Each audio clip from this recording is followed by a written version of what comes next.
In this lesson, we will create controls for the creature's pelvis and center of gravity. Let's start with our pelvis control. What we'll do is create a new type of shape. We'll just make it a sphere shape. So we'll head over to our Create panel. We'll grab our Circle tool. Let's check our snap settings. We'll disable Pivot Snap and enable Grid Point Snapping. Alright, so from here we'll press the S key and we'll just go ahead and draw our first circle. Alright, great. From here we can go ahead and disable snapping. But let's enable angle snapping and grab our rotate gizmo.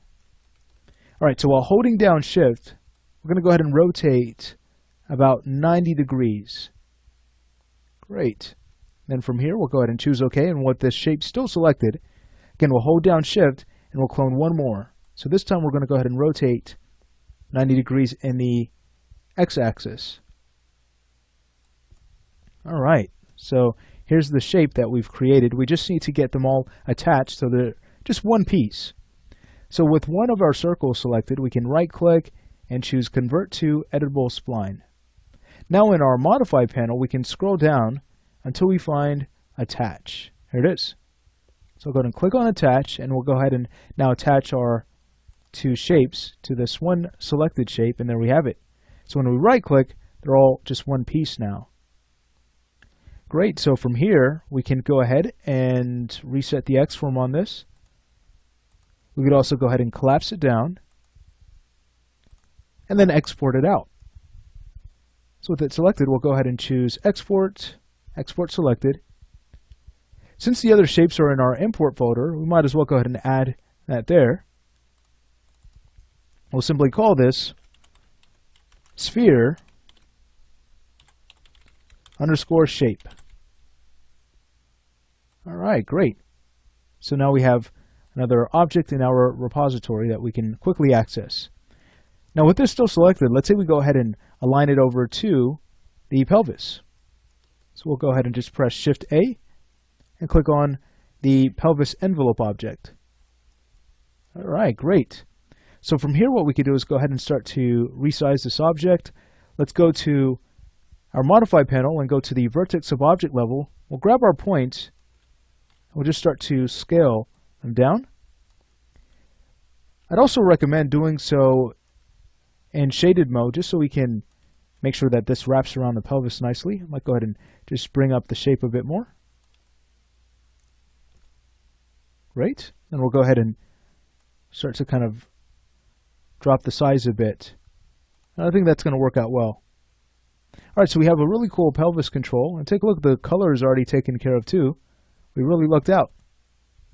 Alright, so from here, it's just a matter of renaming this object. That's going to be enum underscore pelvis 01. Let's make sure it's in our controls layer.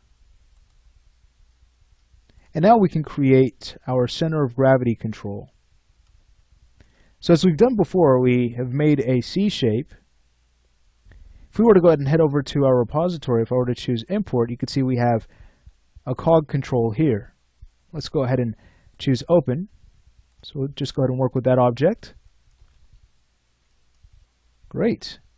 So from here what I'd like to do is go ahead and center its pivot. And then we'll go ahead and bring it down to Rexy. So we'll grab our move tool, go ahead and bring it all the way down to our grid. Let's go ahead and zoom in. And let's start to adjust the shape. So we'll go to our vertex of object level. Let's go ahead and start to drop this down some. It's way too large right now. Great. Go ahead and zoom in a little bit more. So from here, this would be a good time to reset our X-form. We'll go ahead and collapse it down. And again, let's make sure that we center the pivot on this object. And now we can have it snap to our root. Alright, so with it still selected, we'll go ahead and press Shift A. I might go ahead and hide our model, and we'll go ahead and click on the root.